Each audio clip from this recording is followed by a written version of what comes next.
2년 전만 해도 새벽부터 줄을 서서 150만 원에 샀던 텐트가 지금은 중고장터에 절반 가격으로 올라와도 팔리지 않습니다.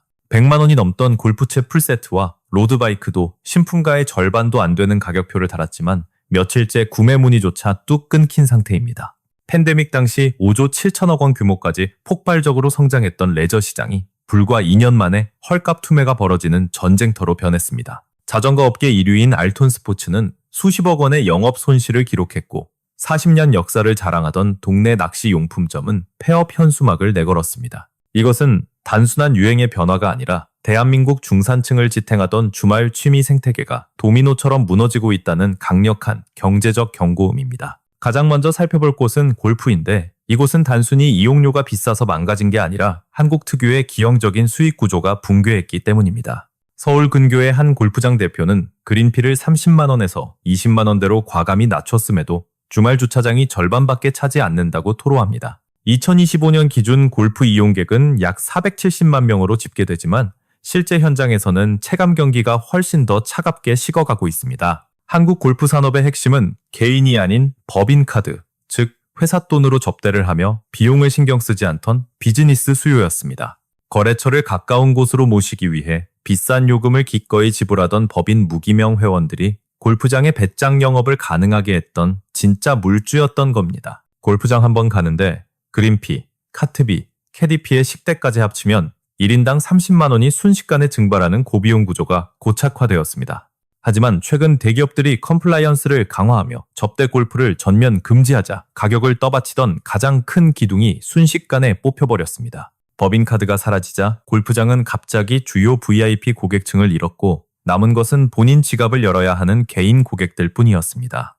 여기에 결정적인 타격을 입힌 두 번째 요인은 한국 경제의 고도 성장을 이끌었던 베이비붐 세대의 대규모 은퇴가 본격화되었다는 점입니다. 1955년부터 1963년 사이에 태어난 약 740만 명의 인구는 지난 30년간 한국 골프 산업을 실질적으로 먹여 살린 주인공들이었습니다. 평일 오전 골프장의 풍경을 채우던 6070세대 남성들은 과장 시절부터 임원이 될 때까지 회사 지원으로 골프를 즐겨왔던 계층입니다. 그들에게 골프는 단순한 스포츠가 아니라 비즈니스의 연장이자 인맥 관리의 수단이었으며 때로는 자신의 사회적 위치를 과시하는 도구였습니다.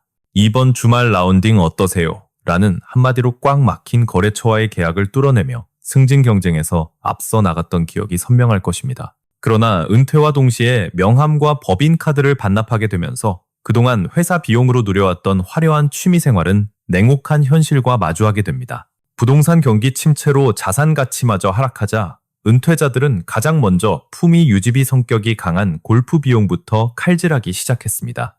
작년에 은퇴한 김 씨의 사례를 보면 회사 다닐 땐 법인카드로 한 달에 8번씩 라운딩을 돌던 그였습니다. 하지만 퇴직 첫 달, 제 돈으로 4번을 나갔다가 통장에서 120만 원이 순식간에 빠져나간 것을 보고 큰 충격을 받았습니다. 현실적인 계산기를 두드려보면 국민연금 수령액은 고작 월 100만 원에서 150만 원 수준에 불과합니다. 개인연금을 영혼까지 끌어모아도 월 수입은 250만 원 안팎인데 골프가 그 절반을 집어삼키는 기형적인 구조가 됩니다. 관리비, 통신비, 병원비 같은 필수 생존 비용을 제하고 나면 골프는 이제 감당 불가능한 사치가 되어버린 겁니다. 현직에 있을 때는 유일한 스트레스 해소 창구이자 사교의 장이었던 골프장이 이제는 가계부를 위협하는 거대한 짐으로 변했습니다. 결국 수많은 퇴직자의 집 창고에는 먼지 쌓인 골프백이 방치되어 있고 중고시장에 내놓아도 매수자가 없어 팔리지 않습니다. 골프장 사장님들은 평일 매출을 책임지던 이들이 월 8회 방문해서 월 1, 2회로 발길을 끊자 비명을 지르고 있습니다. 법인카드가 사라진 필드 위에서 은퇴자들은 샷을 날릴 때마다 머릿속으로 만원짜리 지폐가 날아가는 계산을 하며 위축됩니다. 더 암울한 미래는 이들이 자녀 세대인 2030에게 골프라는 문화를 물려주는데 실패했다는 사실입니다. 청년들은 아빠, 그 돈이면 동남아 여행을 가죠? 왜 공치는데 돈을 버려요? 라며 가성비를 따져 묻습니다.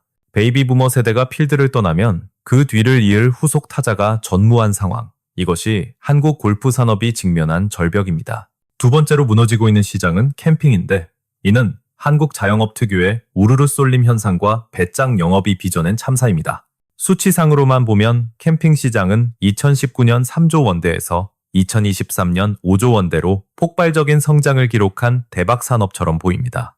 하지만 속을 들여다보면 신규 유입은 끊겼고 1인당 캠핑 장비 지출액은 150만 원에서 100만 원으로 뚝 떨어졌습니다. 기존 캠퍼들은 이미 장비를 다 갖춰 지갑을 닫았고 새로 시작하려는 사람들은 높은 진입 장벽에 질려 떠나고 있습니다. 이런 상황에서 캠핑장 주인들은 물 들어올 때 노젓는다며 가격을 올리는 치명적인 악수를 두기 시작했습니다. 몇 년 전만 해도 3, 4만 원이면 충분했던 1박 요금이 지금은 7만 원을 훌쩍 넘기며 호텔 가격을 위협합니다. 더 황당한 건 1박은 예약 안 받습니다. 무조건 2박부터라며 현금 결제만 요구하는 고압적인 영업 방식입니다. 소비자원 조사 결과 울며 겨자 먹기로 불필요한 2박을 예약해야 했던 피해자가 전체의 40%를 넘었습니다. 물론 내 땅에서 내 방식대로 장사하는데 무슨 상관이냐고 반문할 수도 있지만 시장의 보복은 생각보다 훨씬 냉혹합니다. 한국 자영업 시장은 조금만 돈이 된다 싶으면 불나방처럼 너도 나도 뛰어드는 쏠림 현상이 너무나 강하기 때문입니다. 최근에는 맨 땅에 줄만 그어놓고 캠핑장이라 우기는 소위 토지 구획형 캠핑장까지 우후죽순 생겨났습니다. 전국 야영장 수가 사상 최대치인 3,700개를 돌파했는데 이는 공급이 수요를 완전히 초과해버렸음을 의미합니다. 남들이 좋다고 할 때 뒤늦게 뛰어든 막차 탄 사장님들은 적자에 허덕이고 정작 돈을 번 건 캠핑장을 팔고 떠난 사람들 뿐입니다. 우리보다 먼저 캠핑 붐을 겪었던 옆나라 일본의 사례를 보면 섬뜩한 기시감이 듭니다. 일본 캠핑의 자존심이라 불리던 스노우피크는 한때 시총 4천억을 넘었으나 최근 순이익이 99%나 증발하며 추락했습니다. 영원할 것 같았던 일본의 캠핑 열풍이 불과 1년 반 만에 신기루처럼 사라지자 관련 기업들은 줄도산 위기에 처했습니다. 한국 역시 중고장터에 150만 원짜리 텐트가 반값에 쏟아져 나오지만 가격 좀 더 깎아주세요 라는 문의만 올 뿐 거래는 없습니다.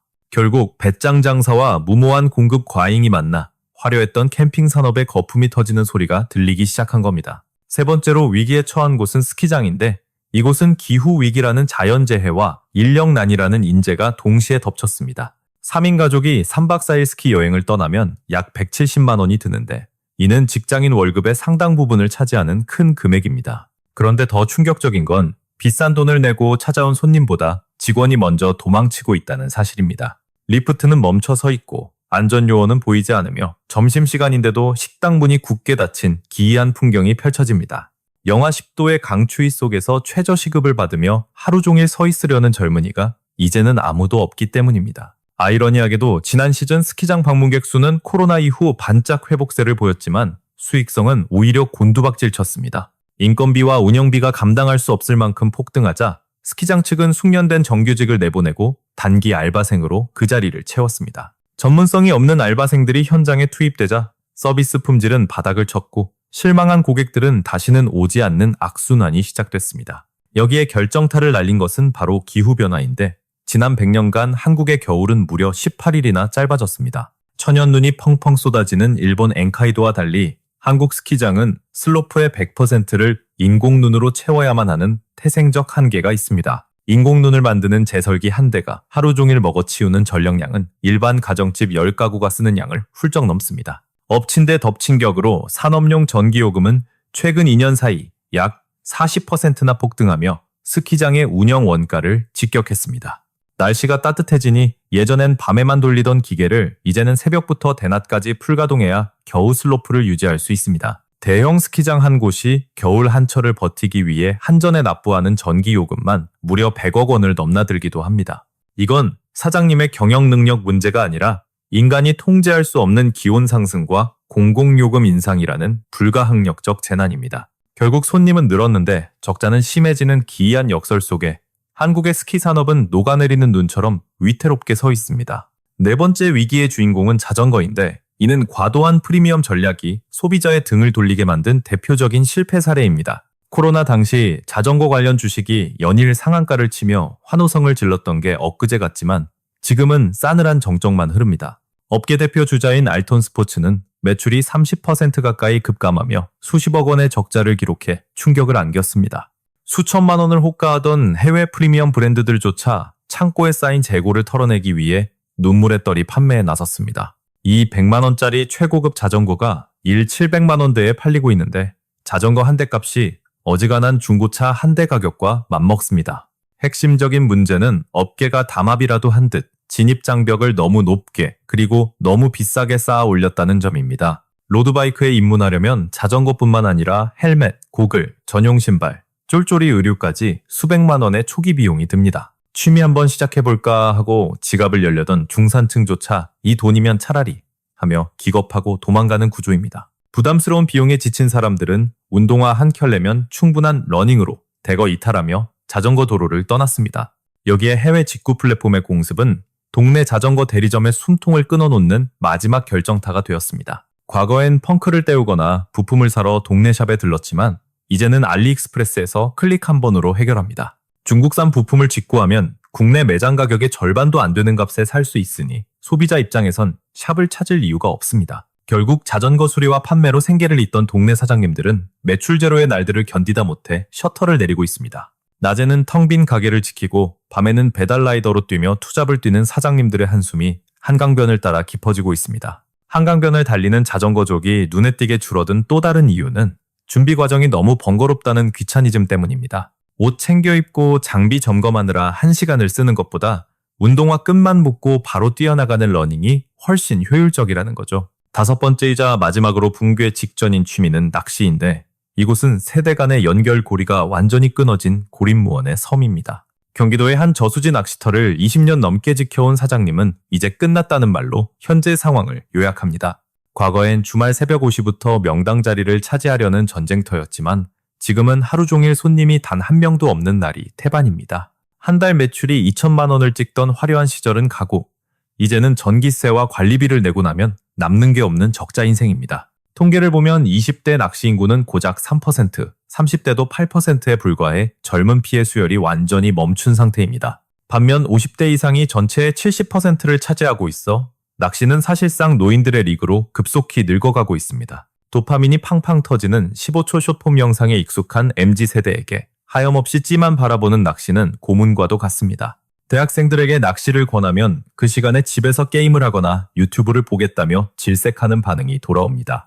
5시간을 투자해 물고기 한 마리를 잡는 것보다 그 시간에 게임 시판을 돌리는 것이 시간 대비 효용이 훨씬 높다고 믿기 때문입니다. 비용 측면에서도 입장료, 미끼값, 식대를 합치면 하루 10만 원이 깨지는데 청년들에게는 결코 가벼운 금액이 아닙니다. 그 돈이면 쾌적한 PC방에서 하루 종일 놀고 맛있는 것을 사 먹고도 남으니 굳이 춥고 지루한 물가로 갈 이유가 없습니다.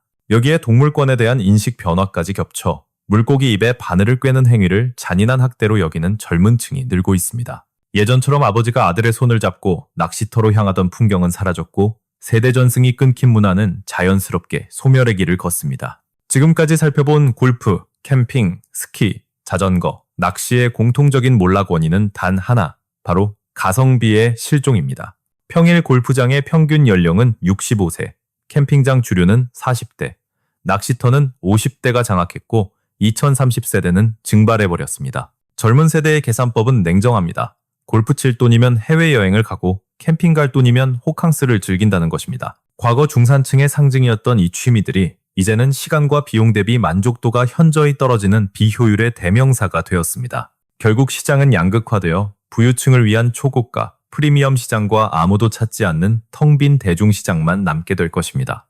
MZ세대는 미련 없이 떠났고 중산층의 지갑은 완전히 거덜나면서 시장의 바닥이 드러났습니다. 우리가 당연하게 여겼던 적당한 여유와 소소한 사치가 역사 속으로 사라지고 있는 것입니다. 10년 후, 아니 5년 후의 미래를 상상해보면 그림은 더욱 암울하기만 합니다. 지금 평일 골프장을 채우는 70대 어르신들이 80대가 되면 체력적인 한계로 더 이상 클럽을 휘두를 수 없게 됩니다.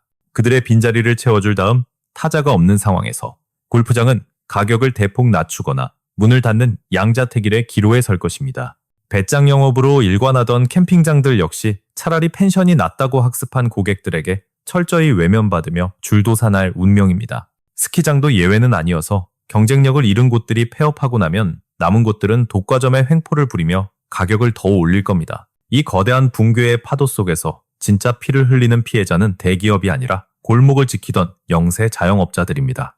30년 넘게 한자리에서 가족을 먹여 살리던 낚시가게, 자전거 대리점 사장님들이 폐업 현수막을 걸고 눈물을 흘립니다. 또 다른 피해자는 은퇴 후 갈 곳을 잃고 방황하는 베이비 부머 세대 자신입니다.